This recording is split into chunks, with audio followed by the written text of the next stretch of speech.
බුදුරජාණන් වහන්සේ සුභාකරණයට ආශිර්වාද කළ පමණයි ඇයට ඇස ලැබී. එලෙසේම දෙවියන් ළඟාදී ලස්සන මුණ තිබුණටත් වඩා ලස්සන වී බැබලෙන්නට උන.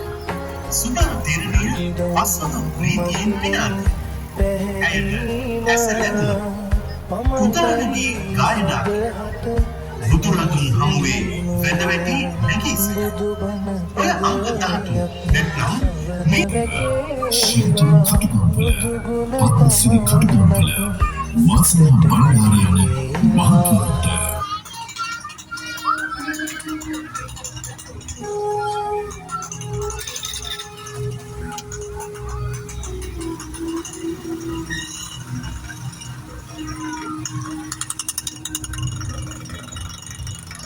Bene Bistro Restaurant Adipati Shanti Karma Jiva Mahatata